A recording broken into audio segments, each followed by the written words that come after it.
Buenos días, respetados estudiantes, espero que todos estén bien. Disculpen la demora, pero tenía un problema técnico compartiendo la pantalla. Les pido por favor que me confirmen si están viendo mi pantalla, por favor, en este momento. Sí, profe. Señor. Listo, perfecto. Entonces, como les había comentado sobre, digamos, la idea de lo que vamos a hacer esta semana, vamos a ver otra aplicación, ya vimos diferenciación, integración, y vamos a ver otra para seguir practicando la programación aplicada a métodos numéricos, y en este caso lo que nos interesa es la búsqueda de raíces. De nuevo, es una introducción. Yo aquí lo que hice fue, pues para bajar la presentación me fui a la página del curso. En la página del curso le di clic aquí a este enlace de Drive, eso me lleva acá. Yo no estoy logueado, ¿no? Entonces esto es público realmente para todo el mundo. Y aquí está esta presentación, Introduction to Root Finding, que fue la que descargué y la que vamos a ver ahorita. Esto por si alguno de ustedes también pues quiere tener la presentación en su computador para verla mejor. Bien, entonces aquí la tengo.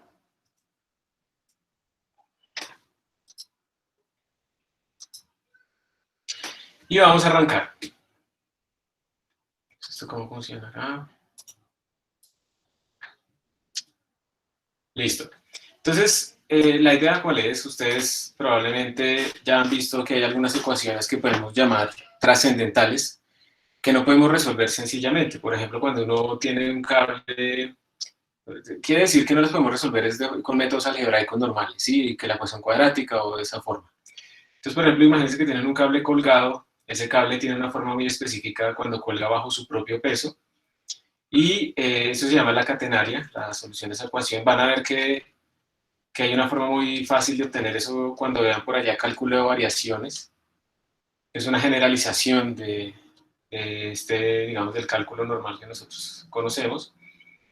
Y entonces eso forma una catenaria, y la pregunta es para ustedes, en este caso, pues digamos que lo que quieren es que esto no baje mucho. Por ejemplo, quieren que por aquí por debajo pase gente o pasen carros o algo de ese estilo. Y entonces lo que se quiere ver es este punto de menor altura, pues ese punto cuál va a ser. Entonces lo que queremos es como calcular aproximadamente qué tan largo debería ser nuestro cable para que este punto de menor altura pues cumpla cierto criterio. En este caso lo que queremos es que este punto, a ver, esta altura total es 50, perdón, tenemos esta altura total, queremos que esta altura desde este origen sea máximo 10 metros. Eso es lo que necesitamos, que sea máximo 10 metros. Y entonces cuando uno busca eso, sabiendo que está la ecuación de la catenaria, lo que uno realmente está buscando al final, pues llegas como a este tipo de ecuaciones. La ecuación de la catenaria es de este tipo, un coseno hiperbólico. Entonces, como les digo, al final lo que uno tiene es esto, esta ecuación que tenemos acá. Y la pregunta para nosotros es ese lambda. ¿Cuánto vale ese lambda? Entonces, si ustedes tratan de resolver esto, no lo van a poder despejar con métodos algebraicos normales. De ahí no podemos sacar lambda precisamente porque está aquí adentro de este coseno hiperbólico, que son unas exponenciales. Entonces, aquí hay que proceder de diferentes maneras. Y esto es lo que se llama buscar raíces. Buscar raíces quiere decir que estamos buscando una constante, un número, que cumpla o que haga cumplir esta ecuación. Eso es lo que estamos buscando. Y hay diferentes maneras de hacer la solución de este tipo de ecuaciones, ¿no? Uno, por ejemplo, si supone que lambda es pequeño, por ejemplo, entonces uno puede hacer ciertas expansiones, o 50 sobre lambda es pequeño, uno puede hacer ciertas expansiones y tratar de despejar bajo cierto orden del error. Otra cosa que uno puede hacer, por ejemplo, es pintar esta función, la función y igual a x coseno hiperbólico de 50 sobre x, y pintar la función y igual a x más 10. Y ver cuándo se intersectan esas dos, y esa sería nuestra solución gráfica. O la otra sería, por ejemplo, pasar a restar este menos lambda, esto como menos lambda, esto como menos 10, y hacer la gráfica de esa función y ver cuándo corta el eje en 0. Ese tipo de cosas también se puede hacer. El problema de hacer esas cosas gráficamente es que ustedes no tienen como una metodología repetible y rápida para hacer eso. O sea, cada vez que tengan una nueva función, tienen que empezar otra vez a hacer las gráficas, a mirar en dónde se intersectan, hacerles el zoom, y eso, digamos, no es eficiente. Además que va a depender también de la resolución que ustedes pueden hacer zoom para sacar suficientes cifras significativas en su solución. Pero es una manera útil, y además, de todas maneras, tener una gráfica de la función le da a uno una idea de cómo se está comportando esta búsqueda de raíces, porque obviamente no existe siempre solo una raíz. Pueden existir muchas raíces, puede que no existan raíces también. Y todo ese tipo de problemas uno también los tiene que tener en cuenta, porque como veíamos antes con la integración, si uno quiere utilizar pocos pasos para que le dé una buena precisión, pues uno tiene que pensar en el algoritmo que va a utilizar. Y realmente entonces aquí también aparecen varios algoritmos que tienen sus ventajas y desventajas y que uno tiene que saber también más o menos cómo escoger. Entonces lo de la forma gráfica de encontrar funciones no es que sea completamente mala, más bien pensemos es que las gráficas de las funciones nos permiten pensar en realmente qué tipo de cosas son las que estamos estudiando. Pero obviamente también está limitado a que tengamos funciones de una dimensión o de dos dimensiones, ¿cierto? De x o de x y y. Y si tenemos una función de tres variables, pues ahí ya realmente no podemos hacer gráficas o de 4, de 5, de 20 o de 1000. Entonces no podemos hacer gráficas ahí. Ya tenemos que tener una mayor confianza en los métodos, pero obviamente en esos casos hay métodos mucho más avanzados que no se ven ahorita, no los vamos a ver en una introducción a los métodos numéricos. Entonces esto es lo que tenemos, la solución a la que al final tenemos que llegar es que lambda es, este parámetro lambda que nos da la longitud de la cuerda es 126.632. La solución que tenemos que encontrar de acá es 126.632, ¿sí? Eso es a lo que tenemos que llegar. Entonces, como les decía, uno de todas maneras tiene que tener una idea de la función que está estudiando para saber cómo acotar esa búsqueda de las funciones. Por ejemplo, si yo tengo esta función y esta función nunca toca, pues no hay raíz, pero si yo no grafico, yo no sé esto. Por ejemplo, yo puedo tener una sola raíz y esa sola raíz tiene un criterio muy específico para saber que uno la tiene atrapada ahí. Puedo tener dos raíces también, y también hay un criterio específico. O puedo tener tres raíces o un número impar de raíces. Entonces, por ejemplo, observen ustedes que cuando uno tiene una raíz o tres raíces, siempre se cumple que existe un punto a la izquierda cuyo signo de la función evaluada en ese punto, x left o x lower le vamos a llamar, cuyo signo de la función evaluada en ese punto es contrario al signo de un punto a la derecha que encierra también nuestras tres raíces. Entonces miren que aquí es positivo, aquí es negativo, o sea, la multiplicación de estos dos signos es negativa. Cuando tenemos una raíz, la multiplicación de los dos signos de la función en ese punto también es negativa.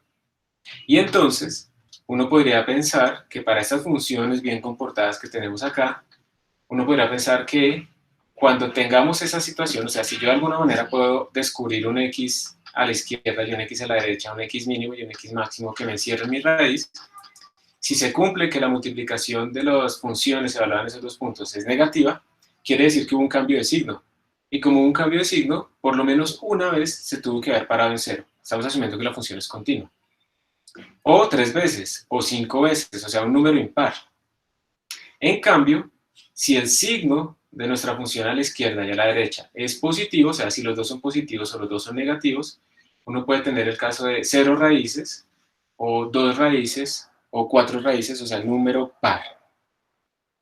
Entonces, como se dan cuenta, uno puede pensar que el método de búsqueda de raíces se puede empezar a definir si uno estudia, si uno de alguna manera puede acotar la existencia de esa raíz entre dos puntos, uno mínimo y uno máximo, que cumplan ciertas condiciones en la multiplicación de los signos de la función evaluada ahí.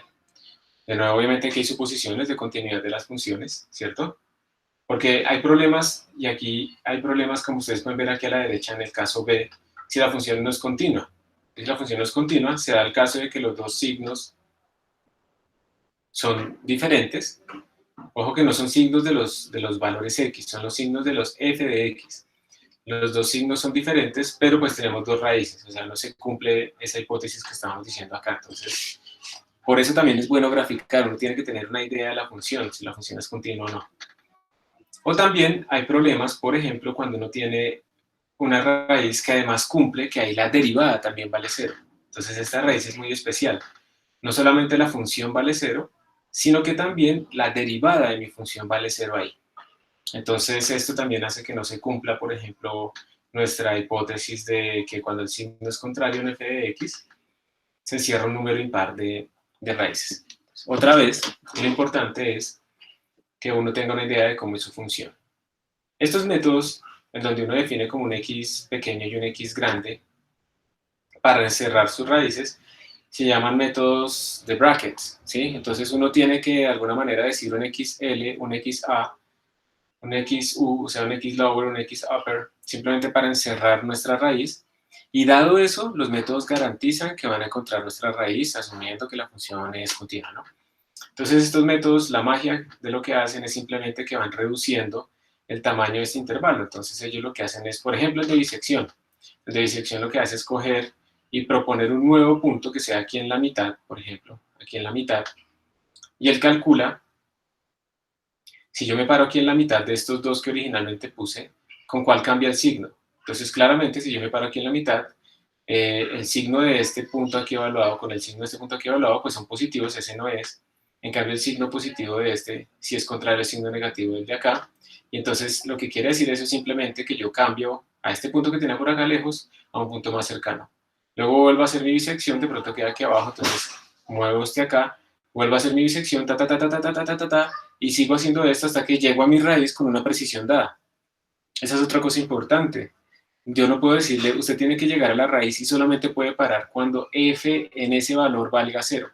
Porque recordemos que estamos hablando de números en el computador y uno no puede comparar con igualdad números de este tipo flotante por el truncamiento, por la precisión.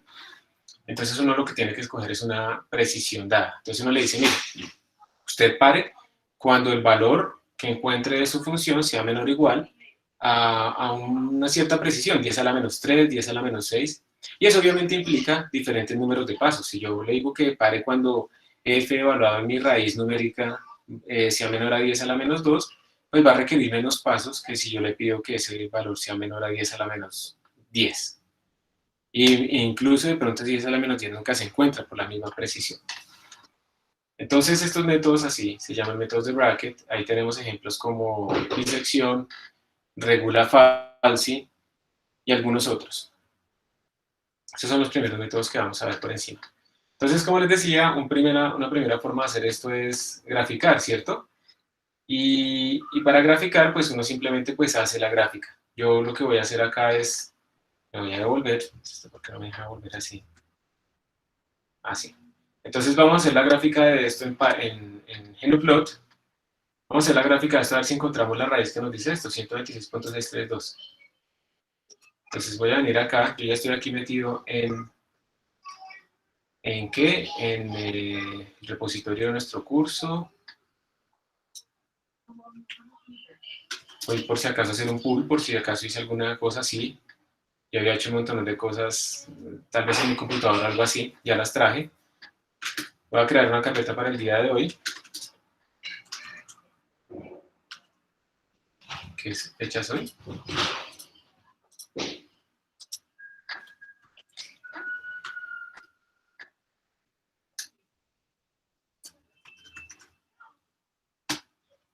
Root finding. Y voy a entrar acá. Y bueno, voy a hacer una grafiquita rápidamente en GnuPlot de estas dos funciones. Entonces le voy a decir, yo puedo definir las funciones por aparte si quiero tener esto más ordenado. Voy a decirle f de x va a ser igual a x por cociente hiperbólico de 50 sobre x. Entonces x por cociente hiperbólico de 50 sobre x. En GnuPlot ustedes tienen todas las funciones que estén disponibles en la librería estándar de C. Entonces que son casi todas las que hemos visto nosotros. G de x es igual a x más 10. Y yo ahora le puedo decir plot f de x con una línea relativamente gruesa y g de x con una línea también gruesa. Entonces aquí están nuestras funciones y observen que hay una función que crece muchísimo, muy rápido, esa que tiene coseno hiperbólico crece muy rápido, 213. Entonces no tiene sentido que pongamos en cualquier rango, ¿no? Obviamente entonces uno tiene que empezar a pensar. Este lambda pues tiene que ser positivo, está asociado con una distancia. Entonces vamos a mejorar un poco esta gráfica. Entonces le vamos a decir aquí al rango. Cuando ustedes ponen corchetes cuadrados así, le están diciendo el rango para X y el rango para Y. Entonces por ahora yo solo quiero especificar el rango para X. Y yo le voy a decir pues que esto empiece en 0 y sea, digamos, hasta 10. Entonces si yo lo hago así, observen que obviamente en 0 esto tiene una divergencia. Entonces es cuando yo estoy dividiendo aquí por 0, ¿cierto? Entonces yo debería también tener cuidado con eso. Entonces lo voy a poner en 1 hasta 10, y esto sigue siendo gigantesco. Entonces voy a sacar el logaritmo, presioné la tecla L, y esto básicamente me está diciendo que mi función es muy grande, ¿sí? La primera función f de x, la que tiene coseno hiperbólico, es muy grande, y entonces por aquí obviamente se ve que no está nuestra intersección, entonces no tiene sentido que manejemos esos valores tan chiquitos en lambda. Entonces voy a ponerle un mejor rango, lo voy a poner desde 10 hasta 100, y miren que ahí ya más o menos empiezan como a acercarse ellas dos. Entonces, pues ya obviamente voy a ponerle más bien desde 90 hasta 150. Y ahí ya parece que se tocaron, pero voy a quitar el logaritmo. Y ahí ya parece que encontré la raíz. Entonces, ustedes por favor hagan también la gráfica. Esto también lo pueden hacer en Replit. Hagan la gráfica y con el clic derecho ustedes pueden empezar a hacer zoom para ver en dónde les da la raíz. Entonces quiero que por favor ustedes me digan qué raíz encuentran, así gráficamente, en qué puntos intersectan estas dos cosas. ¿Listo? Entonces, háganlo, les doy unos minuticos para que lo hagan ustedes.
Listo, ¿cuánto les dio? Aproximadamente.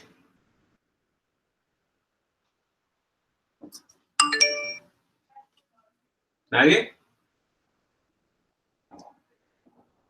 Yo voy a seguirle haciendo acá.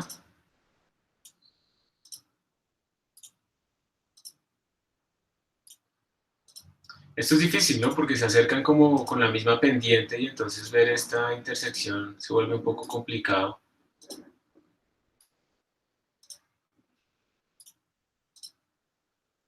Miren que aquí yo ya estoy haciendo zoom, pero ya se estabilizó completamente el zoom en Genoplot. Yo le puedo cambiar el formato para que ponga más decimales, pero por defecto tenemos esto. Y pues miren que uno ya aquí no cambia nada, ¿no? Yo ya muevo aquí el X, el cursor, y no cambia nada. Entonces básicamente estoy diciendo que lo que encontré es 126.632, que es precisamente lo que estábamos buscando. Y si yo, por ejemplo, evalúo mi función ahí, f de 126.632, no sé si así sale, creo que me toca decirle print. Me dice que eso es 136.632, y si evalúo g ahí, también me dice que eso es 136.632. O sea, realmente ya lo encontramos, bien, lo logramos, de forma gráfica.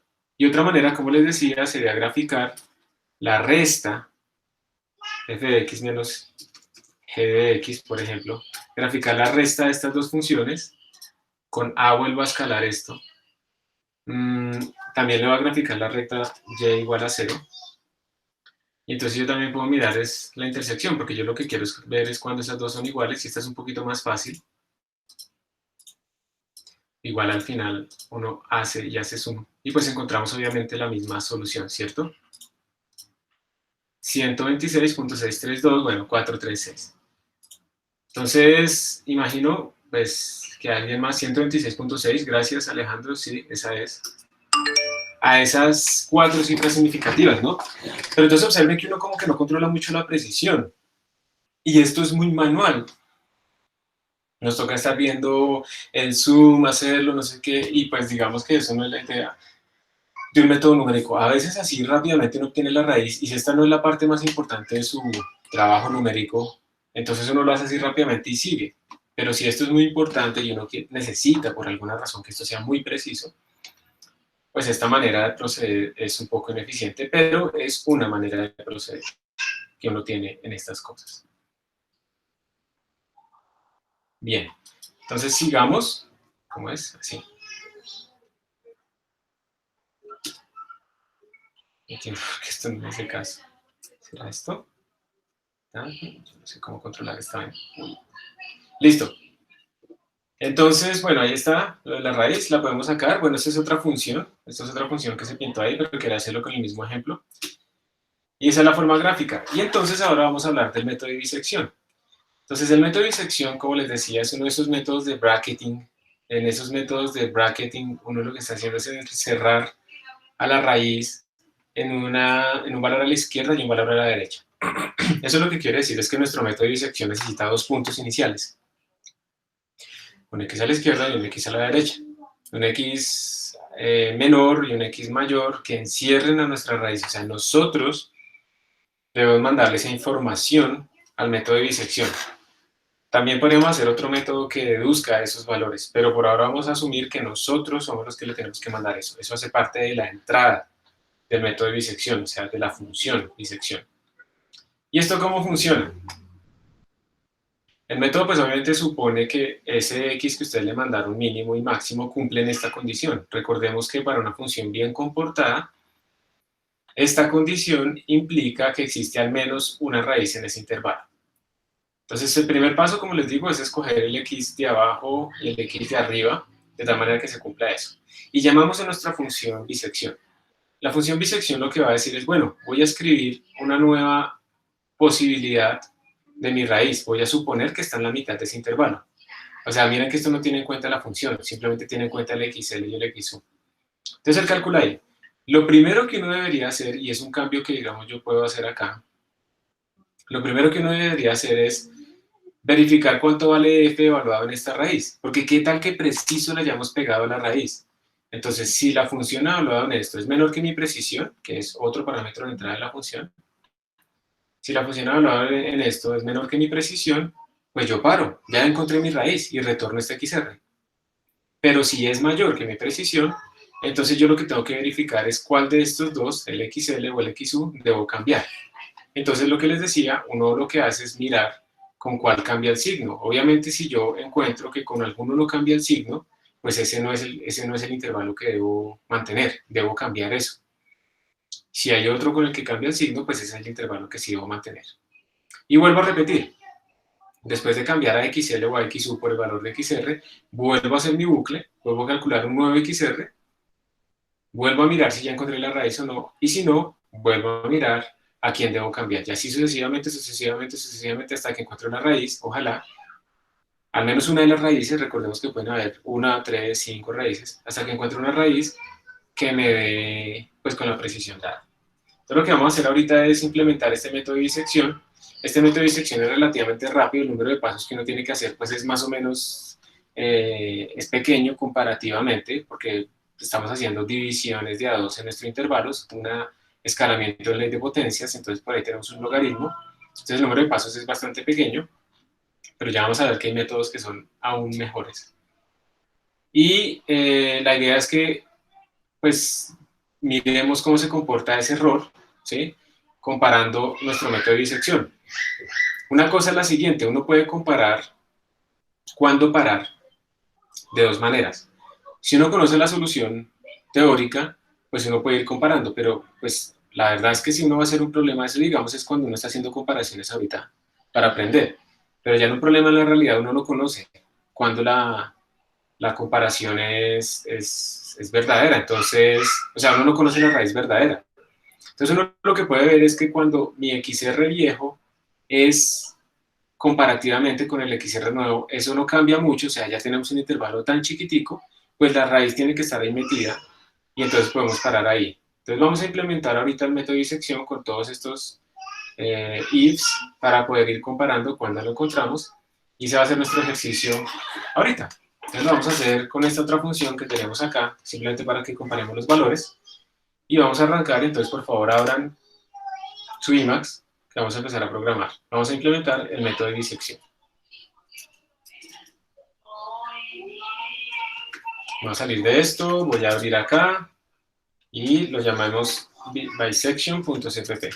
Yo más adelante les subo esto al repositorio, pero la idea es pues que vayan ustedes también calculando un poquito lo que tenemos. Yo debo tener algo que he cargado con Spack.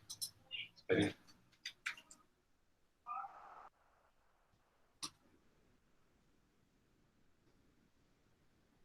Spack unload SC. No hagan esto, ¿no? Esto no tiene que ver con su computador.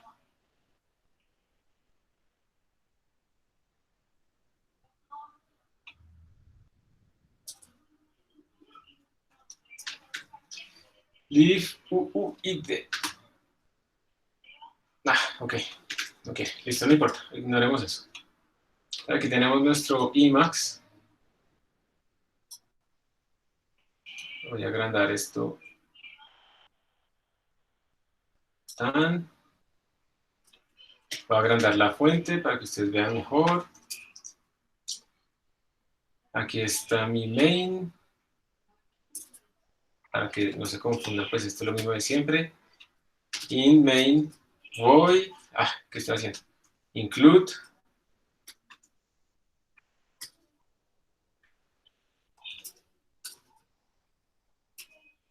Include. Y aquí vamos a poner stream.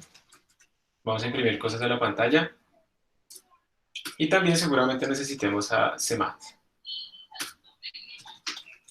¿Listo?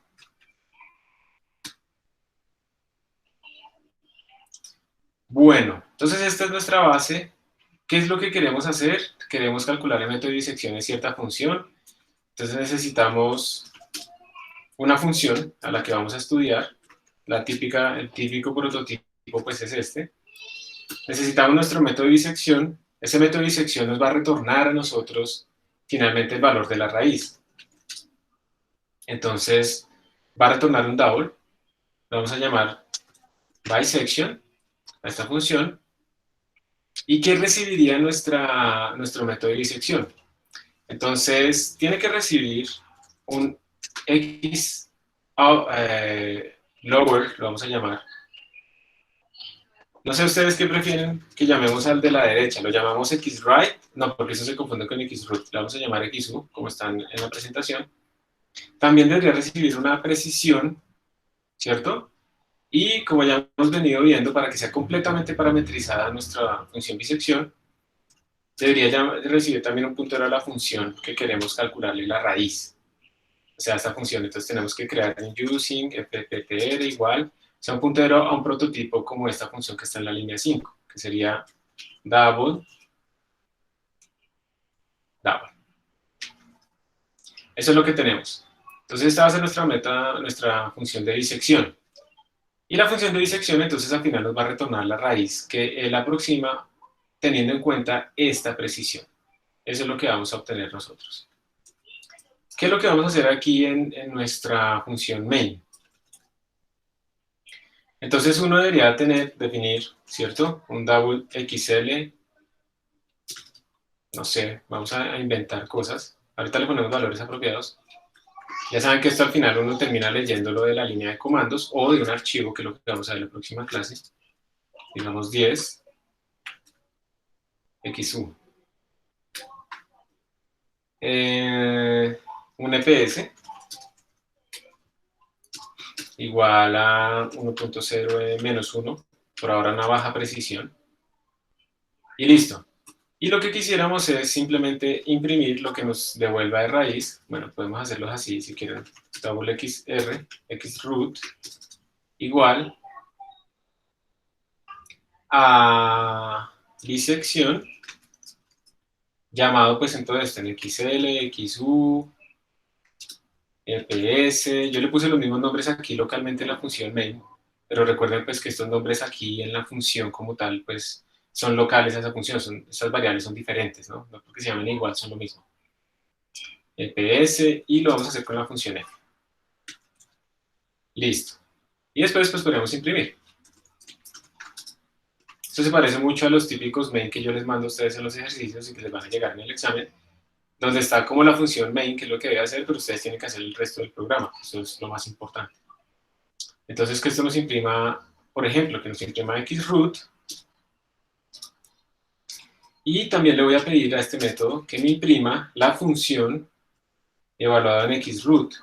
Pues eso se supone que debería ser relativamente pequeño, ¿sí o no?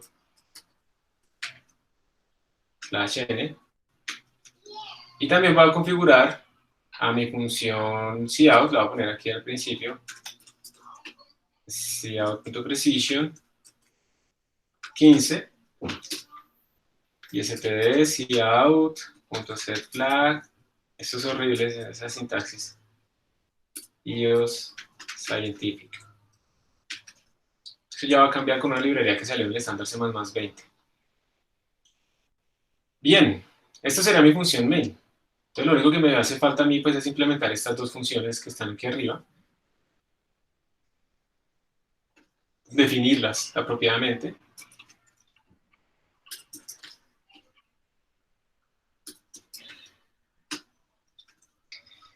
Y pues bueno, mi función f, como dijimos que queríamos comparar con esto que tenemos acá, mi función f sería esta cosa que tenemos aquí en la presentación.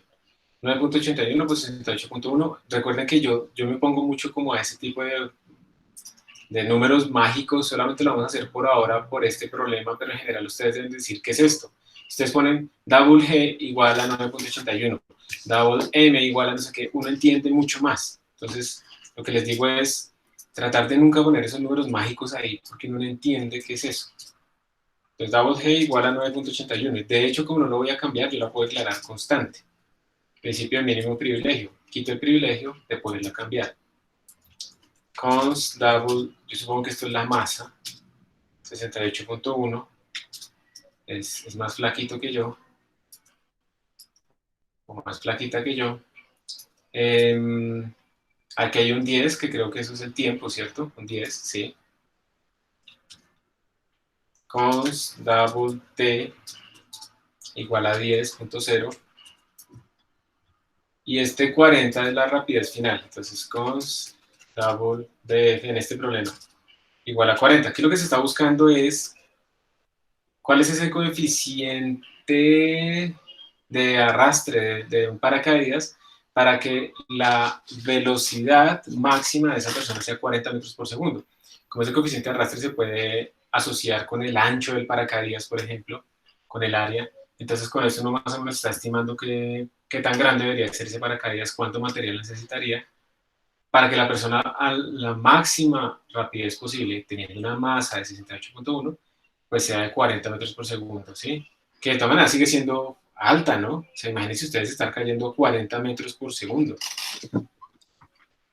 En un segundo recorre 40 metros, o sea, es bastante, ¿no? Pero bueno, ese es el límite que se está buscando acá. ¿Y para qué hice todo esto de poner todas estas variables? Porque ahora, para mí personalmente, queda mucho más claro qué significa mi función. Lo que tengo que retornar es toda esta cosa, entonces sería m por g, el peso, wow, por 1 menos std exponencial de menos x por tiempo sobre la masa, ¿sí? Todo esto sobre x, que es la que estoy buscando, y todo esto le resto 40, la velocidad final. O sea que aquí ya hemos transformado nuestro problema, un problema de buscar la raíz igual 0.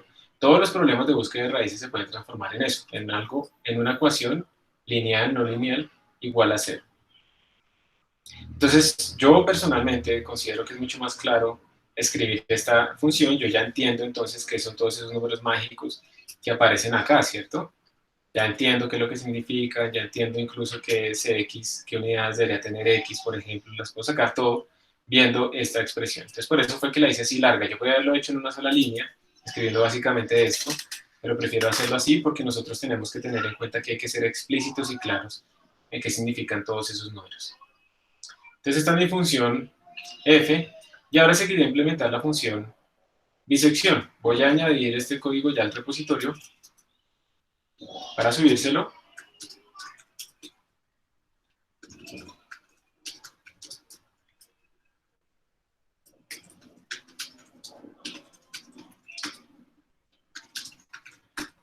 Pero aquí me toca autenticarme. Voy a dejar de compartir la pantalla un momento para no quemar mi password, que a veces lo he hecho.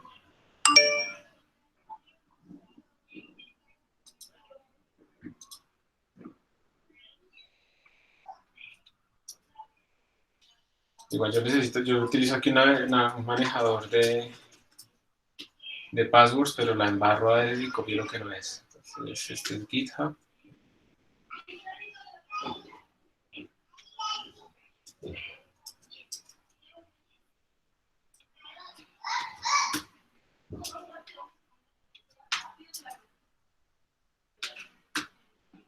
Listo, ya se los subí para que los tengan ustedes allá disponibles. Entonces, si quieren, métanse al Replit del curso o al GitHub, ya lo pueden descargar.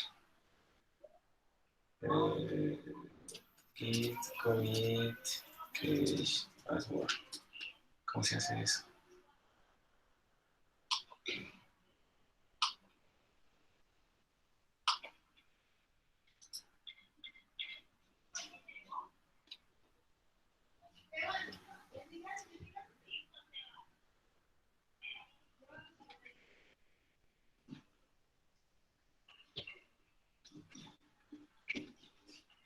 $900 segundos es como 15 minutos, ¿no?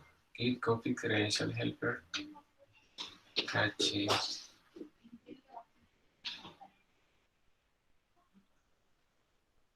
Menos timeout. Listo. Git config. ¿Cómo es? Estoy tratando de configurar que no me pida el password tan seguido. Bueno, pero a ustedes de pronto les interesaría ver eso, ¿no? Entonces, les voy a compartir mi pantalla.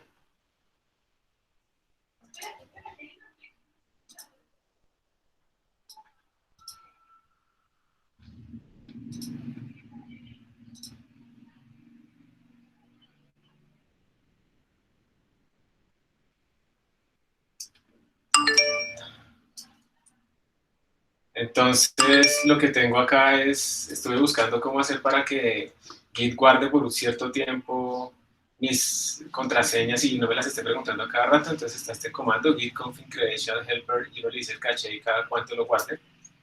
Entonces le voy a decir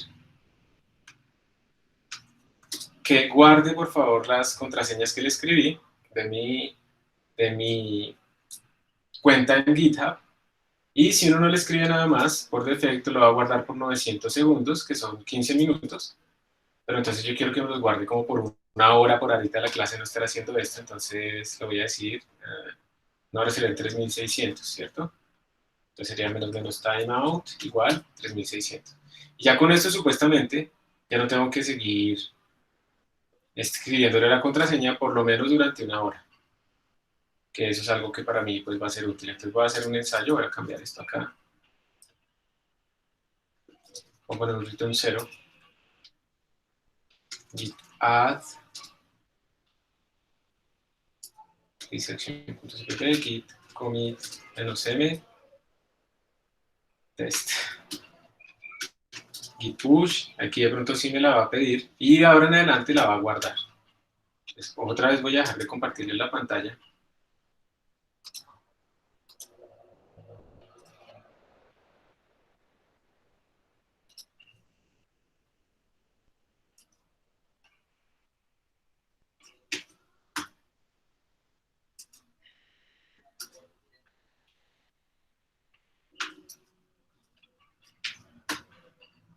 Listo, ya subí eso y yo espero que ahorita ya no me vuelva a pedir. Nada. Entonces otra vez voy a volver a compartir la pantalla para que sigamos trabajando.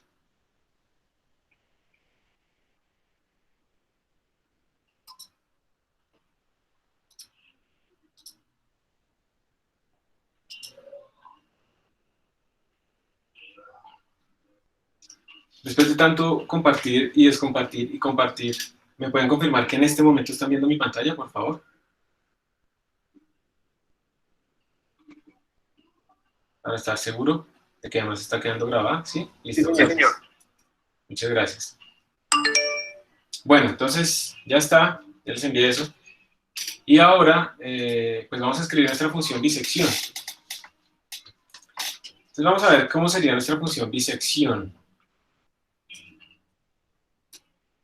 Recordemos que nuestra función bisección lo que tiene que hacer es un loop, aquí yo me voy a devolver, tiene que hacer un loop para ir cambiando el XL y el XU, ¿sí? Para ir como ajustándose, a ver si encuentra o no encuentra nuestra raíz. Entonces, escribamos como un pseudo algoritmo, ¿cierto? Entonces, primero será como calcular el XR, la propuesta de raíz, que esto es igual a 0.5 por XL más XU. Vamos a hacerlo como un comentario de varias líneas, más bien.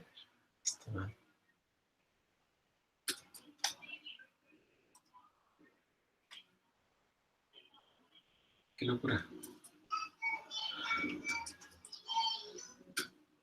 Listo. Entonces, primero lo que tenemos que hacer es calcular XR igual a esto. Recuerden que, ¿para qué seguimos calculando nuevos límites si ya de pronto encontramos la raíz? Entonces, ahora verificar, ¿sí? Un if f evaluado en este XR es menor que mi precisión, pues return, ¿cierto? Retornamos el XR, ya encontramos la raíz, ya encontramos un punto en donde esto es menor, y ojo que esta función puede ser positiva o negativa, entonces toca ponerle un valor absoluto. Pero si esto no se cumple, podríamos ponerlo en un else, pero no es necesario, pero podríamos ponerlo en un else, y entonces acá lo que podríamos hacer es empezar a comparar con cuál, si con XL o con XU, es que cambia o no cambia el signo. Entonces aquí tendríamos, por ejemplo, if f de XR multiplicado por f de XU. Y yo les pregunto a ustedes, si esto es mayor que 0, si esto es mayor que 0, ¿a quién yo debería cambiar? ¿A XU o a XL?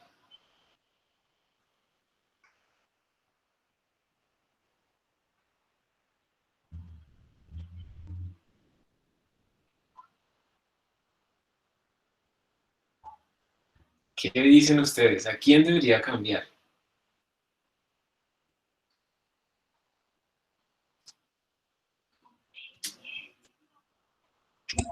A XU.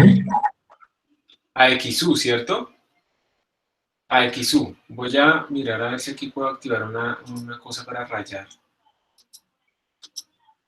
Entonces voy a tratar de hacerles aquí una figurita, miren. Entonces, digamos que este es nuestro eje. Este mouse, yo no sé por qué está haciendo esto últimamente. Digamos que esta es nuestra función. Así la vamos a pintar. Pegado, no sé qué le pasa a mi mouse últimamente. Pero creo que es culpa más bien de que la mesa vibra mucho. Estoy con una mesa de esas de patio ahí. Entonces seguramente es eso. Entonces digamos que el XU original, el XU y el XL eran estos. Encerraban nuestro sistema de esta manera. Y digamos que, voy a hacerlo con esto, nuestro X, es que preciso lo pinté, nuestro X root, nuestra estimación de la mitad nos dio por acá. Esta es nuestra estimación de la mitad. Entonces, si ustedes se dan cuenta, acá teníamos nuestro XU, nuestra F de XU, aquí tenemos nuestra F de XL, lower, acá, y aquí nuestra F de X upper. Y aquí es donde nos va a dar nuestra F en la raíz. Entonces, en este caso particular, ustedes tendrían que f de x lower multiplicado por f de x r les va a dar del mismo signo. Y evidentemente la raíz no quedó encerrada entre ellos dos, la raíz quedó encerrada fue entre ellos dos aquí arriba, ¿cierto? Entonces, para que seamos, bueno, ya lo digo. Entonces, en este caso, o sea, si yo encuentro que la multiplicación de f evaluado a mi x raíz, multiplicado, por ejemplo, aquí con f evaluado en x me da positivo, quiere decir que yo tengo que cambiar es a este, no al otro, porque quiere decir es que aquí no quedó encerrada mi raíz. Entonces, la condición de que los dos signos sean iguales me implica a quién debo cambiar. Y por eso,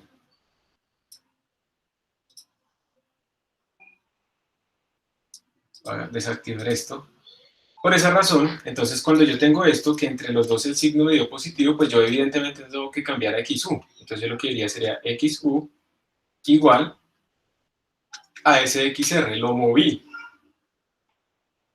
Pero si esto no se cumple, si entre ellos dos el signo es negativo, quiere decir que entonces el signo es positivo es con el otro, con XL. Entonces else, y en este otro else, lo que diríamos es que cambiamos esa XL. ¿Listo?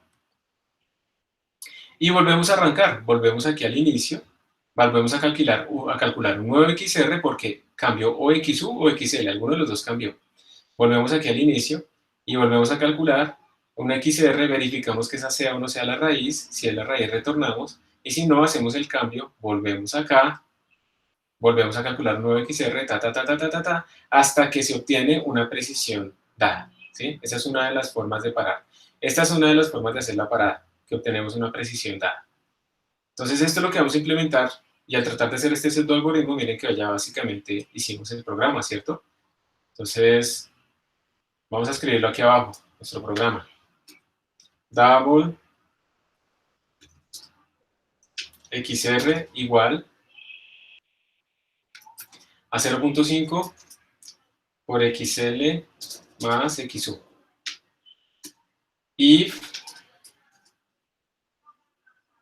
entonces std fapps de f evaluado en XR, si esto es menor o igual que, aquí me equivoqué, ¿no? Aquí no era XR sino EPS.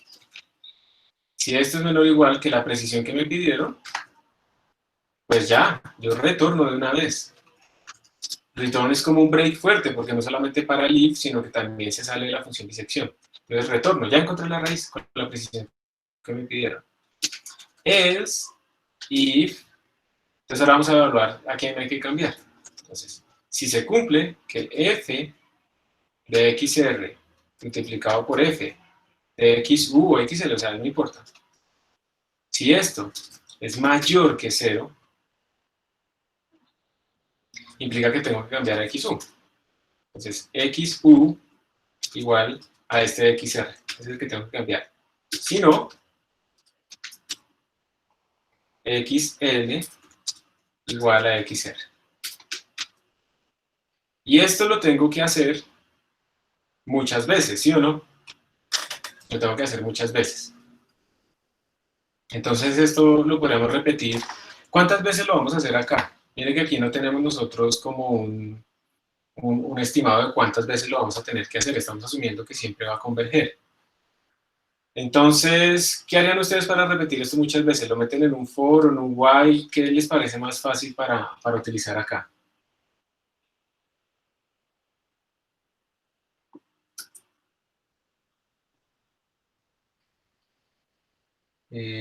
Juan Felipe, estabas diciendo XL, XU, pero creo que no te presté atención. Era hace rato. No te preocupes, profe, es que en ese momento no tenía micrófono, pero ya conseguí. Ah, listo, gracias. Qué pena. Es que como tengo en la máquina virtual no puedo ver el chat. No, Y no te por eso. preocupes. Yo usaría, es que no sé, digamos, si uno usa un while, ya respecto a tu pregunta, puede que la precisión, o sea, puede que nunca se haga igual, o sea, o que tarde demasiado. Entonces yo preferiría hacer un for para que por lo menos ponerle una cota, como hágalo 100 veces. Exacto. Y yo también lo podría hacer con un while, pedirle que sea 100 veces. O sea que de alguna manera nosotros también tenemos que limitar de alguna manera el número de veces porque eso se puede quedar buscando y buscando y buscando y nunca lo encuentre. Ya vamos a mirar un ejemplo en donde eso suceda, que nunca acabe, Y entonces vamos a implementar precisamente esto que acaba de decir él. Nosotros tenemos que también limitar el número máximo de iteraciones, porque estos métodos pues no saben cuántas iteraciones van a hacer y puede ser que yo ponga mal el XU y el XL y entonces nunca encuentren la raíz y sigan buscando, haciendo disección muchas veces y nunca la encuentren.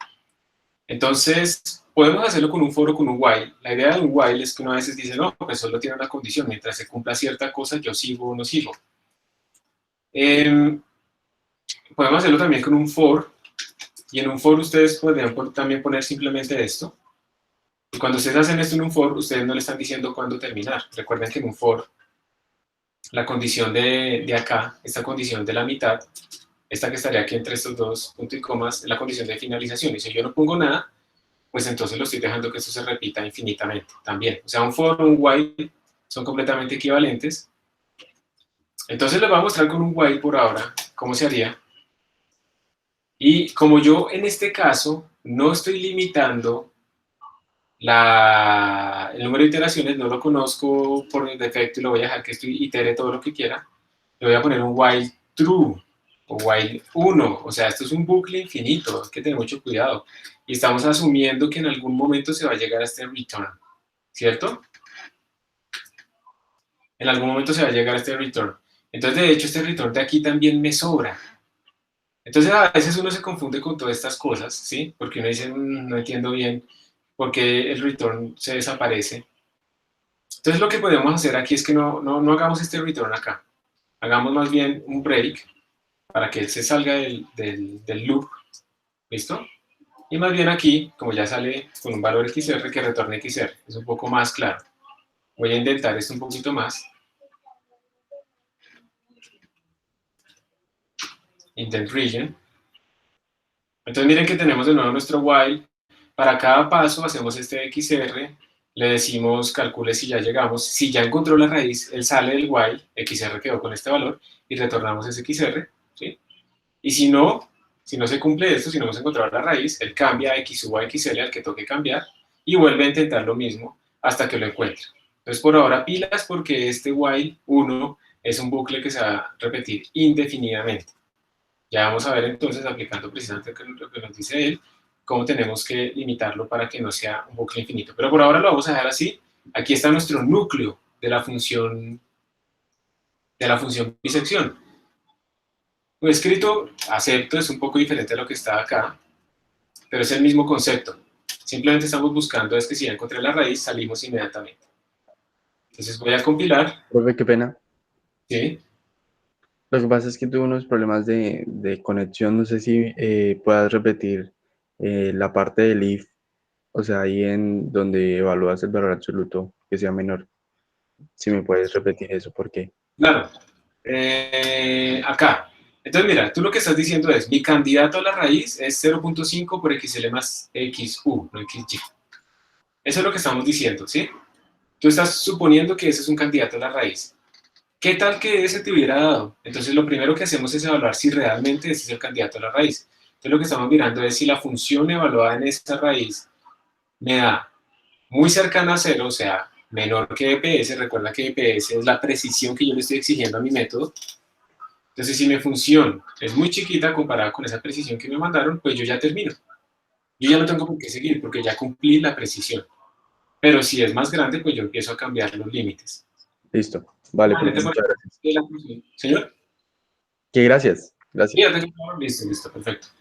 Entonces, esta sería nuestra función bisección. Ahora voy a compilar. Dice que... pero ¿cómo así no he guardado? Sí. Y ahora tengo aquí un error. Me está diciendo que XR no sabe quién es. Pues obviamente porque yo la declaré fue por dentro del loop, ¿cierto? De esto. Entonces voy a decirle double XR igual 0. Voy a suponer que ahí es donde arranca mi raíz y él entra. Entonces ahora sí lo pone el valor que es. Al final se sale y él sabe quién es XR. Entonces, vamos a compilar. Lo ejecutamos. Y miren los valores que yo le puse a mi función. Yo no sé si esto tenga sentido, entre 0 y 10. Voy a mirar la presentación. Aquí están diciendo que la raíz más o menos les dio 14.81. Entonces, pues voy a hacer trampa, voy a ponerle aquí desde 1 hasta 20 para ver si nuestro sistema funciona. Miren la precisión, 1.0 por 10 a la menos 1. Voy a volver a compilar. Y lo voy a ejecutar. Y listo. Observen que él me está diciendo que la raíz de esto sería 14.80, no sé qué, con esta precisión. Y esta precisión cumple que es menor que 10 a la menos 1. Vamos a ver si eso es verdad, si está funcionando bien. Primero miremos la presentación, a ver cuál era la raíz. 14.8125, listo. Vamos a ponerle mayor precisión. 10 a la menos 2. También nos debería dar como el mismo punto, ¿no? Porque la función nos está dando más pequeña que 10 a la menos 2. Voy a volver a compilar. Voy a correr. Nos da el mismo punto porque ese también cumple que es menor que 10 a la menos 2. Vamos a ponerle una precisión de 10 a la menos 5. Entonces vamos a compilar. Vamos a correr. Y miren que ahora me dio mucho mejor, 14.80, 11 no sé qué, y con una precisión de 10 a la menos 7, que cumple que es menor que 10 a la menos 5. Entonces parece que sí está dando bien. O sea, recordemos que aquí nos imprime la raíz, y esto es la función evaluada en la raíz. Entonces si ven que está cada vez más cerca de cero. Entonces ahora, pues, digamos que ya está nuestro método de disección, y sería útil, por ejemplo, que el mismo método de disección nos imprima cierta información antes de retornar. Sería útil que nos dijera, por ejemplo, cuántas iteraciones hizo. Entonces, dissection info niter, cuántas iteraciones hizo, y que nos bote aquí un niter, que no está definido todavía, ya lo vamos a definir. Y entonces, en ese caso, podríamos decirle, bueno, yo quiero que usted cuente las iteraciones, entonces int niter empieza en 0, porque no hemos hecho ninguna iteración. Y entonces aquí simplemente antes de seguir, cada una de estas, pues la vamos a ir contando, niter más más. Y entonces al final, cuando él salga, él ha contado todas las iteraciones y nos va a imprimir esto. Entonces vamos a ver cómo nos da. Y entonces, por ejemplo, aquí nos dijo que hizo 17 iteraciones. ¿Sí? Y al final nos imprime el valor. 17 iteraciones y este es el valor. Y si yo le pongo un EPS más chiquito, pues obviamente nos tiene que dar menos iteraciones. Compilo, corro, y entonces ahora me dio menos iteraciones. ¿Ok? Entonces ahora ustedes deben implementar esto. Traten de hacerlo ustedes y si no, pues miran acá para implementar nuestro método de disección. Lo voy a dejar aquí explícito para que ustedes lo vean. De nuevo traten de pensarles a ustedes la lógica de esto. Y si no, pues miran y lo copian literalmente como está. Entonces todavía no lo voy a subir, quiero que ustedes mismos lo implementen. Les voy a dar más o menos unos 5 minutos o 6, 8 minutos para que lo hagan.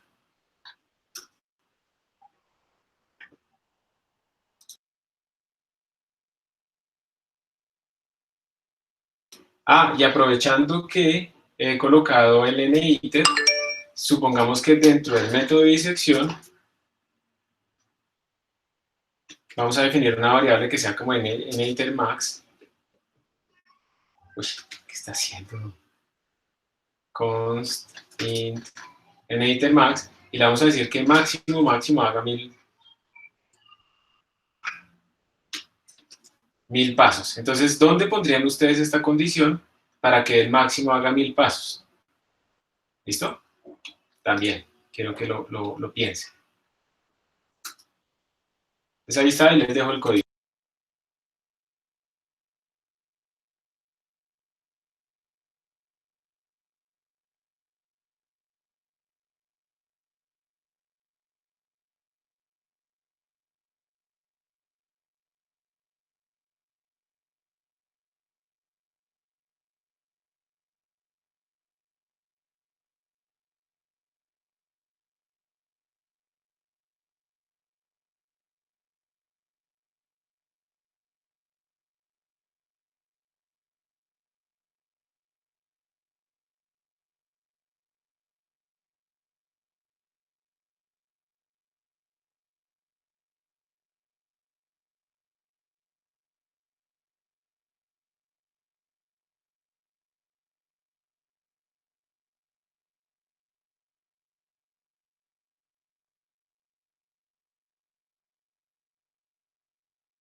Listo. Sí se podría hacer lo mismo con un for, eso es verdad. Podríamos también hacer un for que tenga esa condición, que no tenga condición ni de inicio ni de finalización. También se puede hacer con un for, eso es verdad. Entonces aquí lo único que diríamos es mientras niter sea menor o igual que niter max, pues haga esto, ¿sí? Y al final, entonces sabemos que podríamos imprimir un warning si el niter que se consiguió, pues se llegó al máximo y aún así no se logró que nuestro programa acabara. Entonces voy a compilar y a correr para ver si esto funciona bien. Listo. Y ahora sí se los voy a subir para que lo tengan ustedes.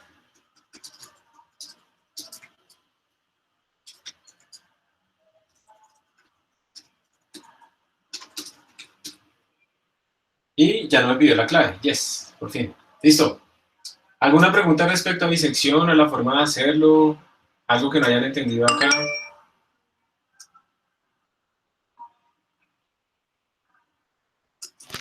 A mí no me dio, profe, la función evaluada, pero sí me da la raíz. Pero no sé qué estoy haciendo mal. ¿Cómo si no te dio la función evaluada? ¿No te dio O igual sea, que a mí? no me dio igual. Pero te Pero da... sí me dio bien la raíz. Y simplemente estoy evaluando la función en la raíz. No sé qué puede estar haciendo Pero mal. sí cumple el criterio de que la función evaluada en la raíz sea menor que la precisión. Sí lo cumple, ¿cierto? Sí lo cumple.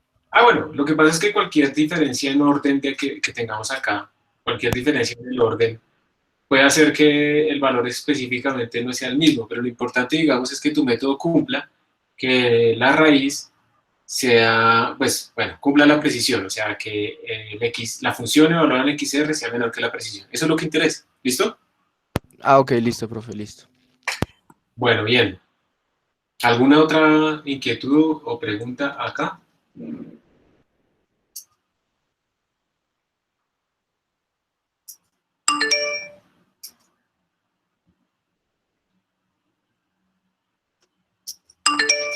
Ok, entonces, bueno, una cosa que uno puede hacer, nosotros ahorita que estamos aprendiendo y todo esto, es, por ejemplo, empezar a mirar cuánto sería el número de iteraciones en función de la precisión, ¿sí? Ya sea la gráfica, ese tipo de cosas, como para calibrar nuestros métodos. Eso es algo que es típico de hacer en esto. También otra cosa que se puede hacer acá es ir viendo cómo varían el XL y el XU, ¿cierto? Entonces, por ejemplo, ellos arrancan en 12 y 16, el XR obviamente pues es 14. Y entonces él después hace un cambio, porque ahí todavía no tenemos la precisión que damos, y entonces él cambió a X, a XL, va haciendo el cambio, y ustedes se van dando cuenta que lo que hace la bisección es ir como atrapando a nuestra raíz en un intervalo cada vez más pequeño. Entonces esto es muy parecido, están utilizando, esto es del libro de Chapra, están utilizando el algoritmo que ellos propusieron, el de nosotros es ligeramente diferente, pero si ustedes quieren también pueden imprimir toda esa información, ¿cierto? Entonces podrían imprimir aquí antes de seguir, podrán imprimir cuánto vale XL, cuánto vale XU, e ir viendo cómo van variando esas magnitudes a medida que nuestro sistema va avanzando. Hay métodos mucho más poderosos que le dan a uno mucha más información también para ese tipo de problemas. La siguiente variación de un método de bracketing también se llama el método de regula falsi. Y el método de regula falsi es muy parecido al de la bisección, pero la única diferencia de regula falsi es que regula falsi tiene en cuenta la función. Si ustedes recuerdan, en el método de disección no tuvimos en cuenta los valores de la función, sino simplemente para el signo. Y uno simplemente calcula la mitad entre XL y XU. En el método de regula falsi se tiene en cuenta también esta altura, estos valores de la función en XL y en XU. Si ustedes ven esta función, por ejemplo, es claro que la raíz va a estar mucho más cerca de XL que lo que está de XU, ¿cierto? Pues porque la función en XL es más cercana a 0 que la función en XU. Entonces, si uno tiene en cuenta ese peso, uno lo que debería hacer es transformar su estimación de XR, no que sea simplemente la mitad entre ellos dos, sino que tenga en cuenta esas alturas.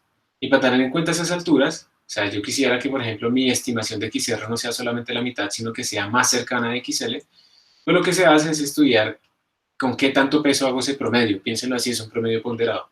Entonces lo que se hace es mirar este triángulo, y este triángulo, sus dos triángulos son semejantes, tienen el mismo ángulo acá, ¿cierto? Y cuando yo miro eso, cuando tengo la tangente de este ángulo igual a la tangente de este ángulo, la tangente de este ángulo es, pues esto, f de xl, sobre esto que es xr menos xl, y esa tangente de este otro ángulo es la misma, que sería f de xu, sobre esta distancia que sería xu menos xr. Y cuando yo hago eso, yo puedo explicar cuánto sería mi xr. Esto es lo que se hace en el método de regula falsi. Aquí estamos igualando las dos tangentes, realmente, por esos triángulos semejantes. Y después, entonces de ahí despejamos, de esta ecuación despejamos xr. Entonces observen que xr ahora no solamente es simplemente la mitad entre xu y xl, sino que tiene por ahí metidos unos valores de la función, evaluada también en nuestros puntos. Entonces con esto vamos a mejorar nuestra estimación de xr, y ustedes se van a dar cuenta que como estamos teniendo en cuenta ahora la función, el número de iteraciones va a ser menor, porque ahora estamos teniendo en cuenta que debemos acercarnos, que nuestra estimación de la raíz debería ser más cercana al valor de xl que esté más cerca precisamente, bueno, perdón, al x que esté más cerca del 0, porque eso es lo que estamos buscando. Entonces esta es la única diferencia entre bisección y entre regula falsi, o falsa posición. Esa es la única diferencia, que tenemos que cambiar esta estimación de la raíz. Entonces, si ustedes vinieran acá, ¿en dónde cambiarían esta función de bisección para que se vuelva regula falsi? ¿Qué es lo único que hay que cambiar?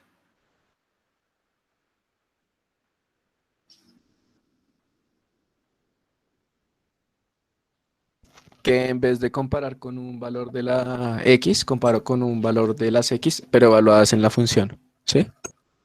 Más o menos. Las x evaluadas en la función, o sea, es f de xu y f de xl. Pero ¿cuál es el núcleo acá? ¿Qué cambiarían? Miren el estimado de xr.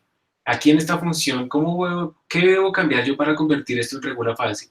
Porque es lo mismo, ¿no? Yo tengo que mirar, después de calcular mi xr, a quién debo cambiar, si a xl o a xu.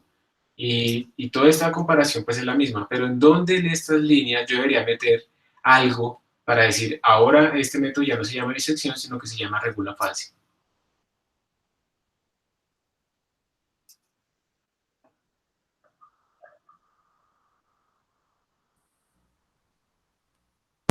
En la operación de la raíz, del cálculo de la raíz.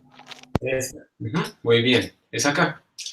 Entonces, voy a guardar esto con otro nombre.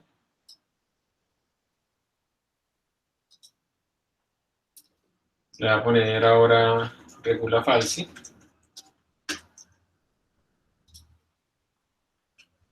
Y ahora en regula falsi lo que voy a hacer es incluir otra nueva función que se llame regula falsi.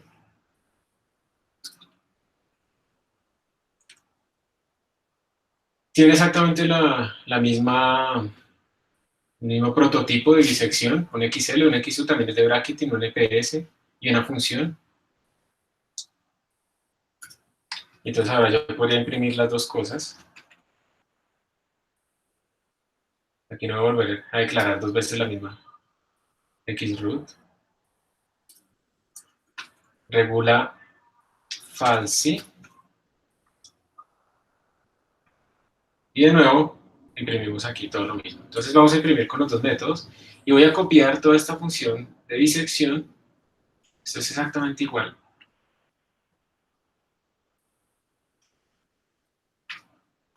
Voy a copiar todo esto y le voy a cambiar el nombre.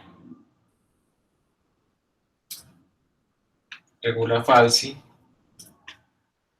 Y lo único, como ustedes mismos vieron, lo único que hay que cambiar es esto. La estimación ya no es utilizando XR igual a esto, sino que ahora la estimación es utilizando pues esto que vemos acá. Una cosa, a veces evaluar las funciones pesa mucho, o sea, son senos, son cosenos, tangentes o cosas aún más difíciles. Entonces es bueno no tener que evaluar tantas veces a f de x o a f de xl. Como yo las necesito, entonces yo puedo hacer lo siguiente. Puedo definir localmente esas funciones. Double f de xu igual a fun evaluado en xu. Double f de xl igual a fun evaluado en xl. Pues para no estar evaluándola acá, evaluándola acá, evaluándola acá, ¿sí? Y entonces mi estimación de la raíz va a cambiar y sería XU, entonces hagamos caso, XU menos una cosa sobre esta otra cosa. La primera cosa es f de XU por XL menos XU. Entonces sería f de XU por XL menos XU. Eso es lo que me dice el algoritmo. Y dividido entre f de XL menos f de XU. F de XL menos f de XU. Simplemente al haber hecho esto acá, pues yo lo que hice fue no tener que evaluar la función varias veces. Pueden hacerlo, pueden no hacerlo, no importa. Esto simplemente es para evitar evaluarla varias veces en caso de que la función sea muy pesada. Y ya, no cambia absolutamente nada más. Todo el resto es lo mismo. Entonces aquí podemos venir a regula falsi. Info. Y también que nos imprima en edit. Todo el resto es exactamente igual.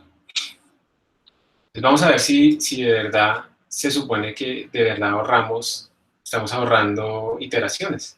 Entonces compilemos. Ahí compiló. Vamos a ejecutarlo. Y entonces miren que nos dieron más iteraciones, ¿no? Con regula falsi que con bisección. Para esta precisión que tenemos. Tenemos que con bisección nos dieron 6 iteraciones, con regula falsi nos dieron 9 iteraciones. Pero bueno, las dos están cumpliendo, que nos están dando básicamente la misma raíz con la precisión que le pusimos, y las dos están cumpliendo esto. Vamos a mirar si yo aumento la precisión. Si le pongo 10 a la menos 4 o a la menos 5, vamos a ver qué nos da ahora. Lo compilo, lo ejecuto, y entonces miren que ahí hubo como un crossover, ¿no? Ahora bisección se demoró, bueno, hizo una iteración menos. Nos están dando más o menos las mismas raíces con las mismas precisiones. Obviamente la precisión hace que de 10 a la menos 5 en adelante pues sean diferentes nuestros dos valores. Y si yo le pido más precisión, 10 a la menos 9, por ejemplo, que ya es bastante,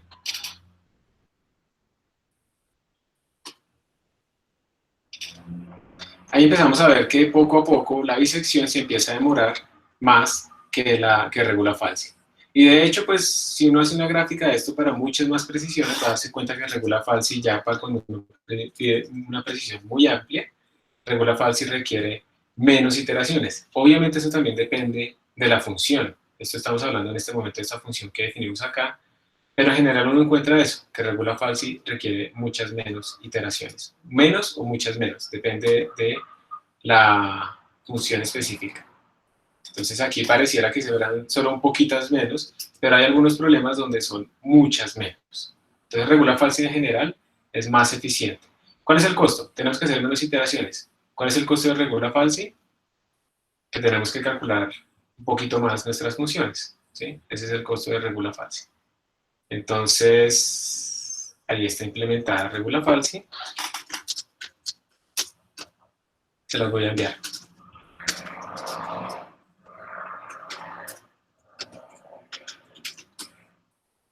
Listo. Entonces este es el algoritmo de regula falsi. Como pueden ver, simplemente se tiene en cuenta el peso de nuestra función, y dependiendo de la función que me esté estudiando, más o menos aquí hay una gráfica de cómo es la precisión relativa de regula falsi comparado con la de bisección en función del número de iteraciones. Entonces, si ustedes, por ejemplo, solo utilizan una iteración, eso quiere decir que les va a dar un error grande en bisección, un error más pequeño en regula falsi, y a medida que uno va haciendo estas iteraciones, a medida que uno va aumentando el número de iteraciones, la precisión en regula falsi es mejor que la precisión en bisección. Y entonces esto también está implicando que para la misma precisión en bisección, ustedes requieren como más pasos, comparativamente que con la misma precisión en regula falsi. Entonces, en general, regula falsi es una muy buena función para utilizar. Obviamente, todo esto siempre tiene casos patológicos. Por ejemplo, si ustedes tratan de sacar la raíz de x a la 10 menos 1, es una función que crece muy rápido. X a la 10 menos 1, la raíz obviamente es 1, ¿cierto? Pero esos algoritmos van a tener problemas en ese tipo de situaciones. Por ejemplo, aquí tendríamos que esto será gigantesco, muy grande, f de x, u. Entonces esto tiene un peso grande, aquí se le resta, entonces vamos a tener unas inestabilidades numéricas ahí también para algunas funciones. En otras palabras, No hay algoritmos que funcionen absolutamente para todas las funciones, ¿sí? Uno siempre tiene que tener una idea de cómo se comporta su función.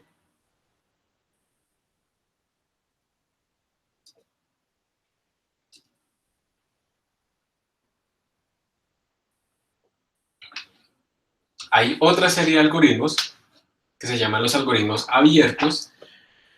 Y los algoritmos abiertos son algoritmos en los que ustedes no tienen que dar un XL y un XU, ustedes simplemente dan como un punto de inicio y el algoritmo se encarga de ir modificando ese punto de inicio para irse acercando lentamente a su raíz. Eso es lo que hace los algoritmos abiertos. Entonces a la izquierda tenemos el típico algoritmo cerrado o de brackets, donde ustedes dan un XL y un XU, y lo que se va haciendo es ir cambiando ese intervalo con cierto criterio hasta que ustedes se encerraron con una precisión dada a su raíz. Eso es lo que hemos venido haciendo con bisección y con regula falsa.